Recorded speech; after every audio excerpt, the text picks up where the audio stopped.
তে আমেরিকা পরাশক্তি, তার সব আছে, ওর কি নাই? পৃথিবীতে সবচেয়ে বেশি অস্ত্র তার না?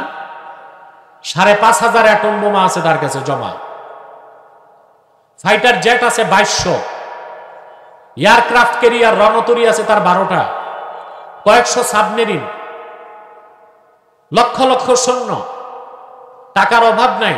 বর্তমানে আমেরিকার রিজার্ভ হচ্ছে $23 ট্রিলিয়ন। কত? এটা হিসাব করতে পারবেন? 1000 বিলিয়নে 1 ট্রিলিয়ন, তার রিজার্ভ আছে $23 ট্রিলিয়ন। আর আমাদের বাংলাদেশের রিজার্ভ হচ্ছে মাত্র $8.5 বিলিয়ন। ওটা দিয়ে 1 মাসের বাজার করতে পারবে ইউনূস সরকার। কয় মাসে? আর আমেরিকার রিজার্ভ কত? $23 ট্রিলিয়ন। এত টাকা তার। তারপর তার কাছে মিডিয়া আছে, আল জাজিরা ছাড়া সবগুলো মিডিয়া তার হাতে। তারপরে তার কাছে ম্যান্ডেট আছে, যত মাস্তানি করতে হয় দুনিয়ায় লাইসেন্স দেয় তার জাতিসংঘ, আর জাতিসংঘ তার বাড়িতেই। কথা বলেন। এত পরাক্রমশালী আমেরিকা শোচনীয়ভাবে পরাজিত হলো আফগানিস্তানে পাগড়িওয়ালা মোল্লাদের কাছে। আরে ভাই, এটাই তো তাকওয়া। সুবহানাল্লাহ বলবেন না? মোল্লাদের কি ছিল? পাগড়ি, জুব্বা, কুর্তা, রুমাল আর পুরান আমলের AK-47। এই নিয়ে যুদ্ধ করছে আমেরিকার সাথে 19 বছর, রাশিয়ার সাথে করছে 14 বছর। 19 বছরে আফগানিস্তানে 70,000 তালেবান দিন প্রতিষ্ঠার জন্য শাহাদাত বরণ করছে।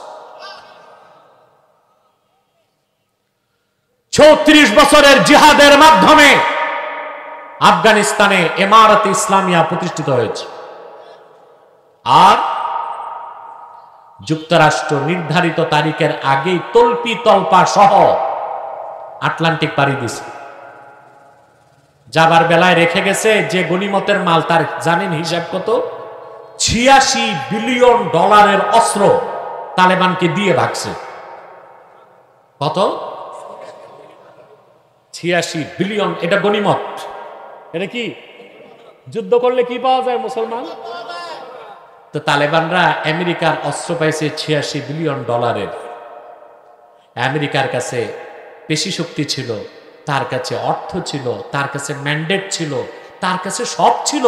তারপরও আফগানিস্তানে হেরে গেছে, কারণ ওই মোল্লাদের কাছে অস্ত্র নাই, টাকা নাই, পয়সা নাই, আছে তাকওয়া। এই স্পিরিচুয়াল পাওয়ার, এই তাকওয়ার কাছে দুনিয়ার পরাশক্তিগুলো ধরা শক্তিতে পরিণত হয়ে যায়। তা আপনি যদি আল্লাহকে ভয় করেন, তাকওয়া অর্জন করতে পারেন, পৃথিবীতে পাবেন, পরকালে পাবেন জান্নাত, দুনিয়াতে পাবেন সম্মান। বলেন সুবহানাল্লাহ। আল্লাহকে ভয় করবেন। তাকওয়া শব্দটার উৎপত্তি কিভাবে? আল্লামা বদরুদ্দিন আইনি উমদাতুল কারিতে লেখেন, ওয়া আসলুহু মিনাল ওয়াকায়া। ওয়াকায়া শব্দ থেকে তাকওয়া, ওয়াকায়া মানে হচ্ছে নিজেকে বাঁচানো। মুমিন যখন ঈমান আনার পরে আল্লাহর ভয়তে হারাম কাজগুলো ছেড়ে দেয়, তখন সে জাহান্নাম থেকে তারে বাঁচায়। এই জন্য ওয়াকায়া থেকে তাকওয়া। ব্যক্তি যখন তাকওয়া অবলম্বন করে আল্লাহর ভয়তে হারাম কাজগুলো ছেড়ে দেয়, সে মুত্তাকি হয়ে যায় আর জাহান্নাম থেকে বেঁচে যায়, তার জন্য জান্নাত ওয়াজিব হয়ে যায়। সুবহানাল্লাহ বলেন। আমি আয়াতের প্রথম অংশের ব্যাখ্যা করছি, তারপর দ্বিতীয় অংশে চলে যাচ্ছি। আরেকটা কথা বলে দিচ্ছি তাকওয়ার ব্যাপারে। হযরতে ওমর রাদিয়াল্লাহু তাআলা আনহু, তিনি একদিন মদিনা মুনাওয়ারাতে হাঁটতেছেন, বিপরীত দিক থেকে আসতেছিলেন কাবুল আহবার। কি নাম? কাবুল আহবার ছিলেন তাবেঈ। কি ছিলেন? মর্যাদা কার বেশি ছিল, সাহাবী না তাবী? আর হযরত ওমর তো জান্নাতানো সাহাবী না, জলিলুল কদর সাহাবী। কিন্তু কাবুল আহবার তিনি কোরআন শরীফের তাফসীর খুব ভালো বুঝতেন, কারণ তিনি আব্দুল্লাহ বিন আব্বাসের কাছে তাফসীর, কোরআনের তাফসীর শিখেছেন। আমার ভাইয়েরা, হযরত ওমর রাদিয়াল্লাহু তাআলা আনহু কাবুল আহবারকে দেখে জিজ্ঞেস করলেন, কাব, তোমার কাছে আমার একটা প্রশ্ন আছে, উত্তর চাই। তিনি বললেন, কি প্রশ্ন আপনার? হযরত ওমর বললেন, হাদ্দিসনি আনিত তাকওয়া। কোরআন কারীমের মধ্যে আল্লাহ তাআলা তাকওয়ার কথা বলেছেন, তাকওয়ার ব্যাখ্যাটা আমার একটু বুঝায় দাও, কেমন ভাবে তাকওয়া অর্জন করে আল্লাহকে ভয় করব। কাবুল আহবার বললেন, হাল আখাস্তা তরিকান যা শাওকিন ইয়া খলিফাতা রাসূলিল্লাহ। হে আল্লাহ রাসূলের খলিফা ওমর, আপনি কি কোনোদিন কণ্টকাকীর্ণ কাটা বিছানো পথে হেঁটেছেন নাকি? হযরত ওমর বললেন, কাটা বিছানো জঙ্গলে বহুবার হেঁটেছি। কিভাবে হেঁটেছেন? হযরত ওমর বললেন, আমি এত সাবধানের সন্তর্পণে পা ফেলেছি যেন কাটা আমার কাপড়েও না লাগে, চামড়াতেও না লাগে। হযরতে কাবুল আহবার বললেন, হযরত ওমর, এরই নাম তাকওয়া।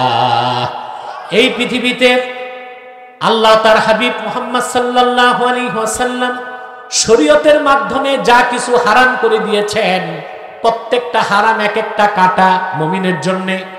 ঈমান আনার পরে মুমিন যখন আল্লাহর ভয়তে এই হারামের কাটা থেকে তার চরিত্রকে রক্ষা করবে, সেই সাধনার নাম তাকওয়া, আর সেই মহা সাধকের নাম হয়ে যায় মুত্তাকি।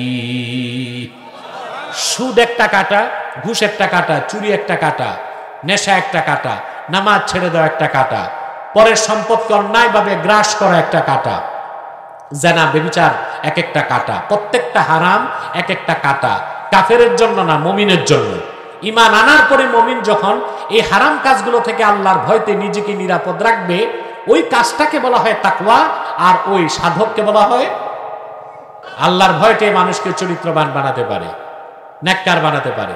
এই তাকওয়াটা শুধু ব্যক্তি জীবনের জন্য না, সমাজ ও রাষ্ট্রের জন্য তাকওয়ার দরকার আছে।